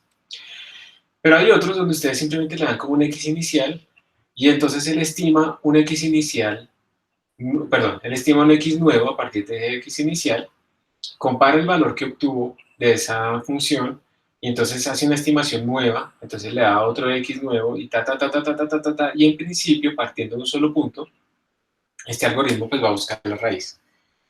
En estos de la izquierda, con bracket, está garantizado que va a encontrar una raíz, porque pues se supone que está encerrada desde el principio. Pero en estos de la derecha, pues no está garantizado y va a depender mucho de en dónde yo me pare y el comportamiento de mi función. Si mi función es acotada o no es acotada, si es continua o no, etcétera, etcétera. Las ventajas del de la izquierda es que uno pues más o menos garantiza que encuentra esa función, esa raíz, perdón, pero uno tiene que conocer dónde encerrarla. Y la desventaja es que no son tan rápidos comparados con los abiertos. Muchas veces los abiertos son más rápidos, pero la desventaja es que no siempre está garantizado que encuentren la raíz. Entonces, normalmente se utilizan los abiertos, pero hay algoritmos mucho más elaborados de los que vamos a ver, que se utilizan para calcular estas raíces. Y pues de nuevo, uno tiene que tener una idea de su problema, uno no puede pensar que pues hay un solo algoritmo que hace todo. Aquí estamos haciendo una práctica para aprender programación, practicar programación con estos métodos numéricos, pero ya en la realidad pues es preferible que uno utilice funciones mucho más avanzadas que hagan esto por uno de una forma numéricamente más estable. Entonces el primer algoritmo se llama la iteración de punto fijo, primer algoritmo abierto. Suponga que ustedes tienen un problema como f de x igual a 0. Siempre estos problemas se pueden transformar en un problema de x igual a g de x, ¿sí? Por ejemplo, supongo que puedo hacer esto acá. Ustedes siempre se pueden tener, digamos, x por coseno hiperbólico de la que teníamos antes, de 50 sobre x igual a x más 10. Esto lo podemos escribir, normalmente lo tendremos que escribir como x menos 10 igual a 0, ¿cierto? Esa será la forma de la izquierda, la forma que venimos haciendo ahora. Lo que dice este algoritmo de iteración de punto fijo es que cualquier problema que ustedes tengan así, siempre lo pueden transformar en el que tenemos a la derecha, x igual a g de x. ¿Y cómo sería nuestra transformación acá? Pues simplemente despejemos la x y nos daría que x por coseno hiperbólico de 50 sobre x menos 10 igual a x. O sea que esta de acá sería nuestra función g de x, que tenemos ahí a la derecha arriba. Y esto siempre se puede hacer con nuestros algoritmos, y cuando uno lo puede hacer, cuando uno puede hacer este tipo de cosas, uno puede aplicar esta iteración de punto fijo. Esta iteración de punto fijo está relacionada con, creo que en análisis funcional, eso se llama el teorema de contracción, algo así. Uno lo que está buscando es un x muy especial, tal que g evaluado en ese x nos vuelve a dar el x. Es análogo, pero no es igual a un problema de valores propios, pero es parecido.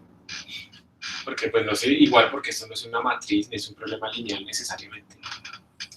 Y uno lo que está haciendo aquí es aplicar una contracción sobre esta función, pero básicamente es como buscar cuándo existe un x tal que g de x evaluado en ese x me da el mismo x. Esto si uno, digamos, quiere ver cuándo se cumple, uno tiene que mirar esos teoremas de contracción, el teorema del punto fijo, ya no me acuerdo nada de eso. En todo caso, ya están las condiciones para que eso se cumpla, vamos a asumir que se cumple. Y entonces, como les digo, uno lo que hace es transformar su problema en un problema, su problema original de una función igualada a 0, en este problema x igual a g de x, que no es unívoca, ¿no? Hay muchas maneras de yo poder despejar x de acá y transformarlo así. Y lo que uno hace entonces es decir, bueno, si yo tengo esta formulación de la derecha, pues entonces yo puedo dar un x inicial y estimo el nuevo x de la siguiente manera, que aquí está escrito. Yo doy mi x inicial y el nuevo x de i más 1 de la iteración siguiente va a ser evaluar g en el x actual.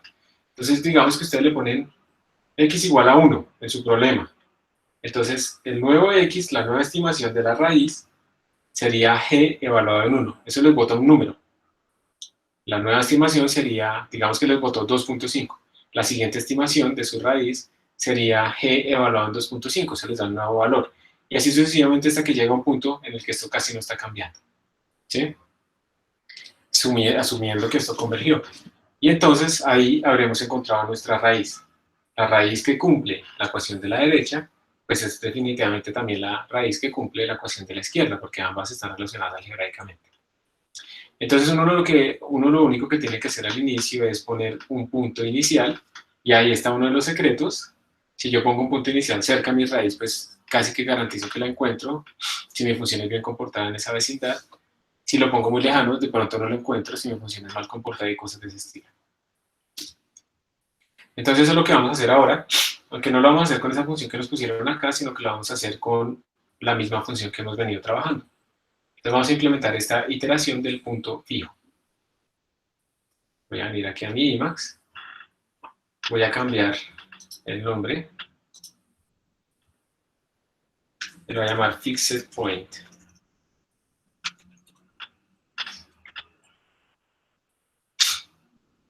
Entonces respecto a la interfaz de Fixed Point, ella también me tiene que retornar la raíz que encontró, la vamos a llamar Fixed Point, pero ojo que esto es un método abierto, entonces ya no recibe un x0 y un xu. La vamos a llamar más bien que recibe un x0, ¿sí? Un punto inicial, una precisión y una función. Entonces así sería que cambiaría mi interfaz para este método abierto. Y vamos a venir aquí abajo, yo voy a volver a copiar todo esto, voy a borrar lo que no necesite.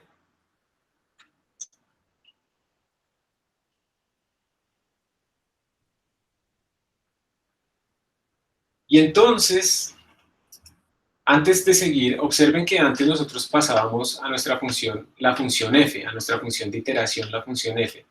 Pero ahora no tenemos que pasarle esa función f, tenemos que pasarle una función nueva g. Entonces hay que tener mucho cuidado, porque si ustedes llaman a Fixed Point con la función f, están pasándole este problema de la izquierda. Y no, ustedes tienen que pasarles este problema a la derecha, o sea, hay que hacer algo más. Vamos a definirlo para que sea como la misma notación de la presentación. Una función g que ustedes tienen que calcular para cada uno de sus problemas, ¿sí? Como para este problema que tenemos acá, por ejemplo. Que ahí veo grave despejar x, pero ya miramos a ver si lo podemos hacer fácilmente. Sí, se podría. Multiplicamos todo por x, sí, sí se puede. Entonces, ojo porque tenemos que definir una función g, porque en Fixed Point, en iteración de punto fijo, necesitamos esta formulación del problema. Y esto no lo puede hacer automáticamente nuestra función, nosotros tenemos que hacer la manipulación algebraica para transformar el problema de la izquierda en el problema de la derecha. Entonces, eso es muy importante tenerlo claro. Y por si acaso, entonces para tener claro eso, voy a poner aquí una g, para simplemente recordar que la iteración de punto fijo no recibe a mi función original, sino a mi función transformada. Entonces, getFun solamente recibe un x0 y se llama Fixed Point.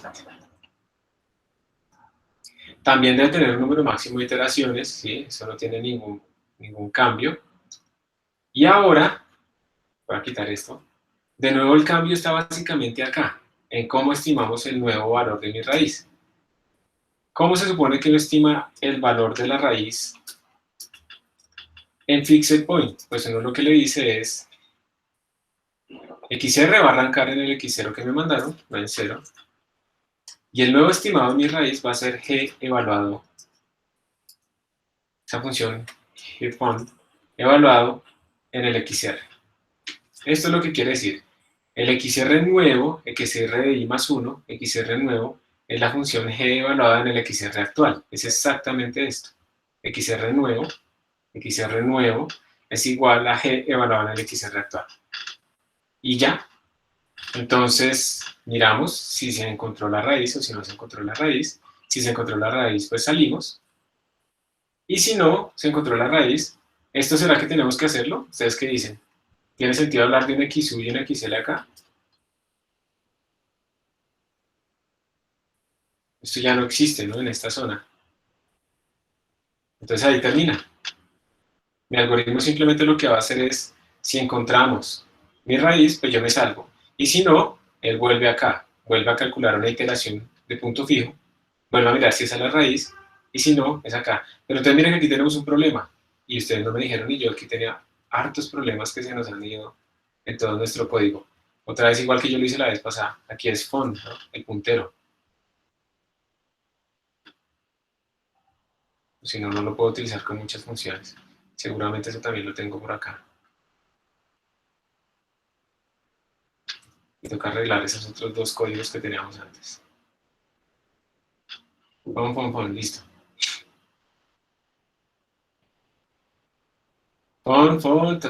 Punto fijo. Pero miren que si yo quiero comparar si ya encontré mi raíz, pues yo aquí estoy comparando con font, pero a font yo no se le envía mi problema. Entonces tengo dos opciones. Mandarle también la función font a mi código, a mi función fixed point, o comparar qué tan lejos están la función g de XR. Yo creo que es preferible mandarle la función font, simplemente para que uno pueda comparar directamente con la raíz. fptxr, y aquí le mandamos font. Entonces va a cambiar mi interfaz. fptr, la función font original. Y finalmente, entonces otra estimación de xroot va a ser, ¿cómo se llama? Fixed point. Y aquí entonces imprimimos, obviamente tenemos que mandarle un x0, ya miramos cuál es ese x0, un EPS, mi función g y mi función f. Tenemos que mandarle estas dos cosas. Y aquí imprimimos cuánto nos dio la raíz. Entonces, ojo porque aquí tenemos que estimar un x0. Vamos a jugar un poquito con ese x0. Dado el x0 igual a 10, vamos a ponerlo en 10, a ver cómo nos va. Y listo. Vamos a ver si esto compila y corre apropiadamente. Entonces, antes de seguir, ¿qué fue lo que hicimos con precisión de punto fijo? Precisión de punto fijo va a recibir un punto inicial, entonces ya no le decimos a la izquierda y a la derecha donde acotar la raíz, sino un punto inicial donde empezar a iterar, una precisión, la función f, que es el equivalente de nuestro problema, y la función font original. También tiene un número de iteraciones máximas, porque de pronto no converge. Arrancamos nuestra raíz en x0, preguntamos, hacemos la iteración de punto fijo, que simplemente es coger y transformar a nuestra estimación de la raíz de esta manera. El x nuevo va a ser igual a la función g evaluada en el x actual, que es nuestro problema formulado en la forma de iteración de punto fijo. Y miramos si encontramos la raíz o no, si la encontramos salimos, y si no, pues volvemos a hacer otra iteración. Entonces realmente es un poquito más sencillo, ¿cierto?, que los que teníamos antes. Y aquí imprimimos la información del número de iteraciones, por si nos interesa. Falta definir la función g. O sea, no la hemos definido.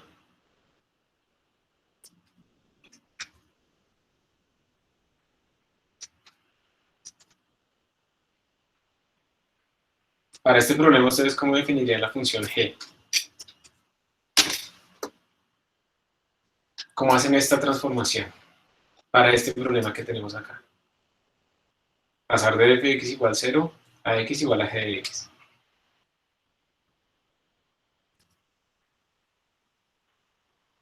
Bueno, yo voy a hacer una trampa, ¿sí? Ahí pueden hacer un montón de álgebra. Miren, ¿yo qué haría? Yo sé que todo esto al final va a valer 0, ¿cierto? Yo sé que esto va a pasar, todo esto va a valer 0. Entonces yo lo que puedo multiplicar todo por x para eliminar esta x que está aquí dividiendo, todo por x. Entonces me quedaría un xbf y la puedo pasar al otro lado y divido todo por bf y ahí quedó despejada mi x igual a algo. Una trampa muy tonta que voy a hacer acá es hacer lo siguiente. Ojo que esta no, yo no sé si esta sea la mejor manera, si esta funciona, voy a mirar. Ustedes pueden coger este problema de la izquierda y sumarle x a ambos lados, ¿sí o no? Entonces les queda f de x más x igual a x, o sea, este problema a la derecha. Entonces yo podría decir que mi función g sería esto, f de x más x. No estoy haciendo mucho, de hecho algunas veces esta forma de despejar, de transformar el problema de la izquierda a la derecha, tiene mucha influencia, porque la forma de mi función g pues va a afectar qué tan rápido converge o no. Entonces voy a hacer esta trampa, ¿sí? Entonces miren la trampa que hice, simplemente fue sumar x a ambos lados. Entonces me queda que f de x más x es igual a x, o sea, este problema. O sea que g de x es f de x más x. A ver si me funciona, no sé. Como les digo, es preferible despejarlo directamente, digamos, como la forma algebraica. Por ahora voy a hacer este truco a ver si me funciona o no me funciona. Entonces g de x vale f de x más x. Y bueno, vamos a ver cómo nos va. Entonces compilo, que no quiere decir que esté bien, lo corro, y entonces observen que definitivamente sí convergió mi fixed point, él converge, pero hizo muchísimos más pasos, ¿no? Ustedes pueden ver aquí que hizo 554 pasos, pero encontró la raíz con la precisión que yo quería. Entonces, ventajas y desventajas para esta función. De pronto es culpa también de la forma que yo definí mi problema, ¿no? Ventajas es que realmente es más sencillo, ¿sí? Es mucho más sencillo. Desventajas es que probablemente pues itera mucho más. Pero quiero ver si realmente hay una influencia o no con respecto a la forma en que uno define G. Entonces, a ver, voy a tratar de definir G manipulando esto algebraicamente para ver qué me da. Voy a quitar este truco, que no sé si está muy mal. A ver, lo que les estoy diciendo es que yo voy a multiplicar todo esto por X. Entonces, si yo multiplico toda esta cosa por X, se me va esto y me queda X por esto. Todo esto se supone que es igual a 0. Y entonces yo paso a sumar este término al otro lado y divido todo por BF y me queda mi función. Entonces sería coger todo esto, dividirlo por BF. Esa sería mi otra forma de escribir mi problema x igual a g de x. Vamos a ver qué me da.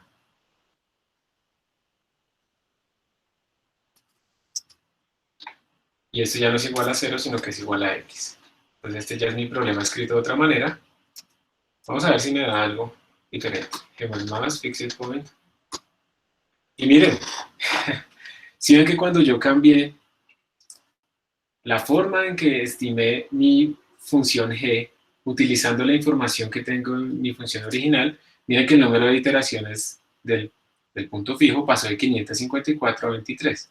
O sea, esto sí afecta muchísimo, porque la forma de la función es completamente diferente. Entonces, a veces no hay que ser perezosos, como yo hice aquí, ¿sí? Hay que ir directamente a nuestra función, como es que es ella exactamente nuestra función, y entonces escribir apropiadamente nuestra expresión algebraica. En todo caso, ambos convergen y miren que podemos obtener realmente muchas menos iteraciones. Entonces ahora sí se ve la ventaja del fixed point. No solamente se requieren menos, no solamente es más sencillo, sino que además se requieren menos iteraciones. Entonces ahí está nuestra ventaja de fixed point iteration. Y por último, el de Newton, que ese se puede generalizar a muchas dimensiones. El método de Newton lo que hace es jugar con las derivadas. Entonces él lo que hace es mirar en un punto dado, en un punto inicial, ese también es abierto, cómo es la derivada y la pendiente de esa recta tangente, y esa pendiente me va permitiendo a mí acercarme a mi raíz si yo tengo en cuenta la intersección de esa pendiente con el punto y igual 0. Entonces, dependiendo de la derivada de mi función, yo puedo acercarme, aquí de nuevo tengo como un triángulo, con eso puedo estimar una pendiente, y con eso entonces puedo estimar ese punto de corte, y hacer un mejor estimado de mi raíz, ¿cierto? Y entonces con esa estimación de mi raíz, yo puedo formular otra vez un problema iterativo. Entonces al final yo de acá puedo despejar mi x siguiente en términos de x actual, menos f de x sobre la derivada, ya que es muy importante que entró la derivada a jugar. Entonces aquí, cuando ustedes ven esto, como el x nuevo es igual al x actual menos f de x actual sobre f derivada de x actual, entonces aquí realmente tenemos un problema iterativo. Y entonces otra vez, como el punto fijo, uno lo que va haciendo es iterar, entonces el x2 sería x1, el x3 es el x2, Entonces aquí uno tiene que uno puede generar un método iterativo para calcular nuestra nueva estimación de la raíz. ¿Listo? Entonces, cuando uno calcula esa nueva estimación de la raíz, y todo el secreto está pues en esto, ¿no? Que uno está asumiendo que esta altura es simplemente f de x menos 0, porque estamos buscando la raíz donde la función vale 0. Cuando uno hace esto, pues nuestra función pareciera, pues es otra forma de formularlo, y vamos a encontrar que con Newton esto converge aún más rápido. Entonces, ese va a ser nuestro último ejemplo. Guardar como, esto lo vamos a llamar newton.cpp. Y es el mismo Newton de toda la vida. Y este se puede generalizar a muchas dimensiones con el gradiente. Entonces Newton necesita otra vez un punto inicial, una precisión. Newton necesita mi función original, pero también necesita mi derivada. PPTR, f de i, la vamos a llamar. Entonces tenemos que crear otra función que se llama derivada. Por ejemplo, que recibe un x. Entonces voy a ir abajo al método de Newton, al método de fixed point lo voy a copiar para mi método de Newton.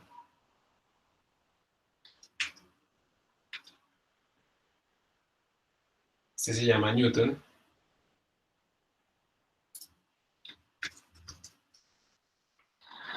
Tenemos que mandarle la función fun y también la función fderiv.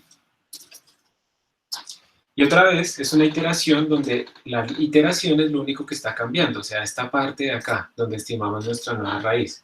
XR empieza en ese X0 que nos mandan, y aquí lo único que tenemos que cambiar pues va a ser esto. Entonces aquí tendremos que hacer XR nuevo, va a ser el XR actual menos mi función fun, evaluado en el XR actual, sobre la derivada, el fderiv, evaluado en el XR actual. O sea, solamente cambia esa parte de la iteración y nada más. Y a esto le vamos a llamar, pues, Newton, obviamente. Newton. Y ya está. Lo único que nos faltaría será definir nuestra función derivada. Entonces, espérense, pongo esto acá. Vamos a dejarlo exactamente en el mismo punto inicial de los dos, iterativos. Xroot igual a Newton, y aquí sería f deriv, y luego imprimimos. Y entonces, ahora nos toca hacer una derivada, ¿no? ¿Cómo es la derivada de esto respecto a x?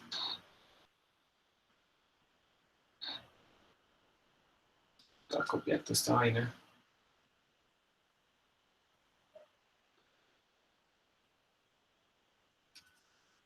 Esas derivadas también se pueden calcular numéricamente. Entonces utilizaríamos Richardson con derivada central. Pero si la podemos calcular analíticamente, pues mejor. Pero no, yo la voy a hacer con derivada central y ya con una estimación para poder alcanzar a mostrarles, y luego lo hacemos analíticamente. Entonces return sería f evaluado en x más h medidos, ya vamos a poner que es h. ¿Cómo es que era eso? ¿Me recuerdan, por favor? Menos f, si era así, ¿cierto? En x menos h medios, todo sobre h. Profe, una pregunta. Señor, Arriba el Newton no estaría llamando a la F en vez de la G. disculpa, ¿qué? Arriba, cuando definimos Newton, ahí en vez de G sería la F. Sí, señor, tienes toda la razón.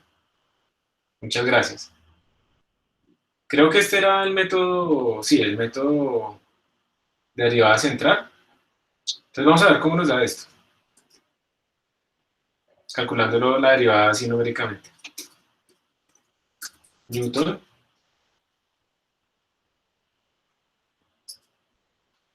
Aquí es deriv. El compilador me dijo, usted no quiere decir deriv, y yo, sí, tiene toda la razón. Ah, esto es deriv. Y miren esto, es impresionante. Miren que con el método de Newton, calculando la derivada numéricamente, y de la forma más tonta posible, derivada central, solamente tenemos que hacer 4 iteraciones y nos da la raíz casi perfecta. Miren, nos da que la función evaluada en esto va a ser. Por eso el método de Newton se utiliza mucho ahorita en Machine Learning y todo este tipo de cosas cuando uno quiere hacer un gradiente conjugado, esas cosas, porque realmente en pocas iteraciones nos lleva muy rápidamente al mínimo, asumiendo ciertas condiciones sobre la función. Observen entonces que disección son 42, regula fancy son 40, fixed point 23, Newton son apenas 4. 4 iteraciones y nos dio prácticamente perfecta nuestra iteración. Entonces, ahí están las grandes diferencias y con eso terminamos nuestra clase del día de hoy. Yo ya les subo estos códigos y no les quito más tiempo. Muchas gracias por su atención. Hasta pronto. Gracias, profe. Gracias, profe. Hasta pronto. Gracias, profe.